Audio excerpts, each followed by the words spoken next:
अच्छा, तो माइक्रोस्कोप का टॉपिक हमारा रह गया था, वो मैं कंप्लीट करवा देती हूँ अभी आपको।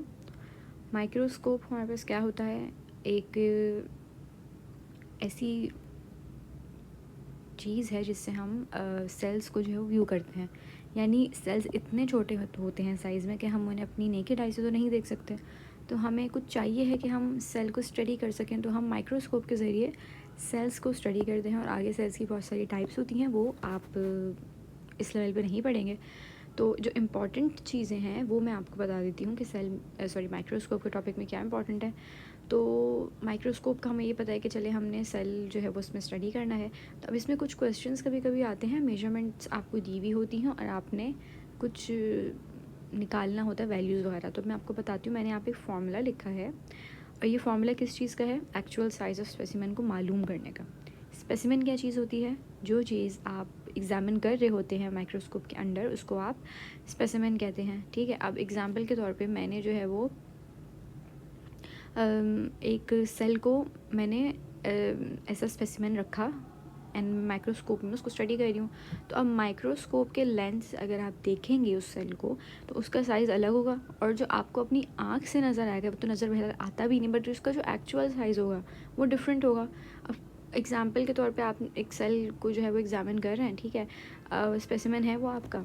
तो अब मैंने जहाँ फार्मूला लिखा हुआ है, फार्मूला किस चीज़ का है, actual size is equals to image size on magnification. तो मैंने एक्चुअल साइज़ आपको बताया कि वो साइज़ जो एक्चुअल में किसी चीज़ का होता है, ठीक है।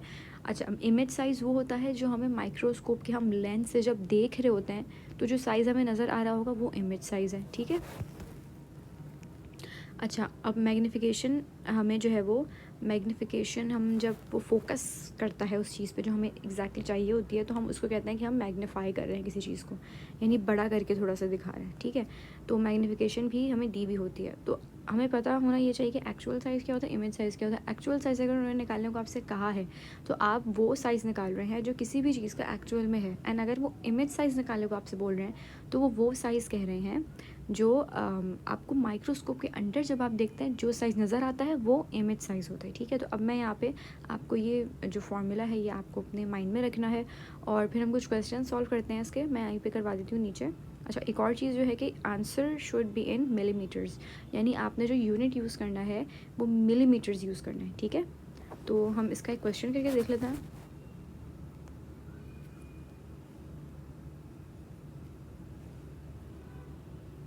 मैं यहाँ पे लिख रही हूँ क्वेश्चन थोड़ा नीचे। The question is, student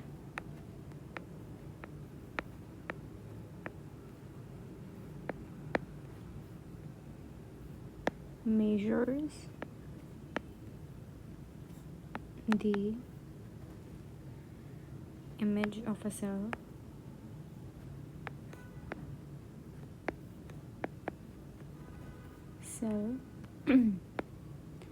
under a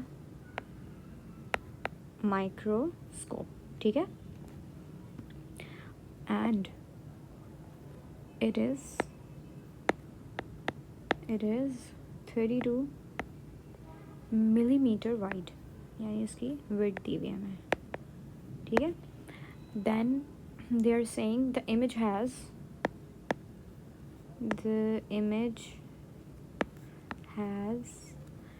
been magnified sorry, by a factor of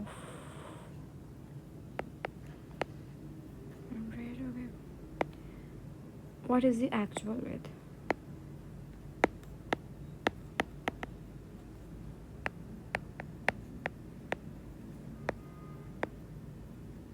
okay, अच्छा, अब मैं इस क्वेश्चन को अगर आपको एक्सप्लेन करूँ, तो आपने पहले माइंड में फार्मूला रखना है जो ऊपर लिखा हुआ है, और आपको ये माइंड में रखना है कि एक्चुअल साइज़ क्या होता है और इमेज साइज़ क्या होता है, ठीक है।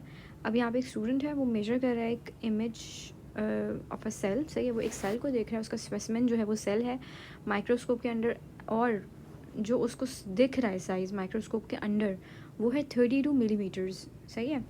यहाँ पे मैं इसको थोड़ा सा मैं हाईलाइट या अंडरलाइन कर देती हूँ, 32 मिलीमीटर वाइड, सही है।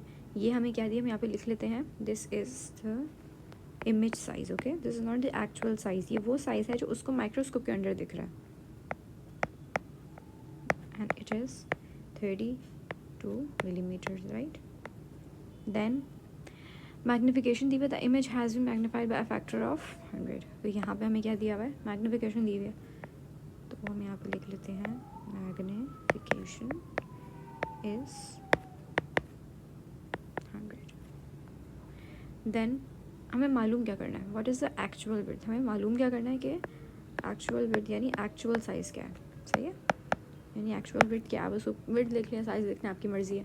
अब हम यहाँ पे फॉर्मूला अप्लाई करते हैं अपना जो हमने पढ़ा है, एक्चुअल साइज़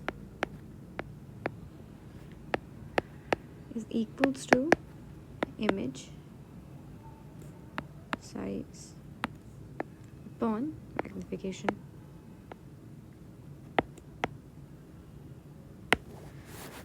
ओके, तो अब हम अपनी जो वैल्यूज़ हैं ये हम पुट करके देखते हैं। इमेज साइज़ की जगह हम इमेज साइज़ रखते हैं 32 millimetres, right, and magnification is 100। जब हम 32 को 100 से डिवाइड करवाते हैं तो डेसिमल यहाँ पे है एंड 2 पॉइंट्स, क्योंकि 0 यहाँ पे 2 हैं तो ये 2 पॉइंट्स पीछे चला जाएगा, and this would be the answer, and the answer is actual size is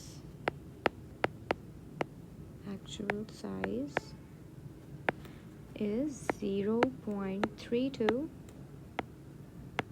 millimetres.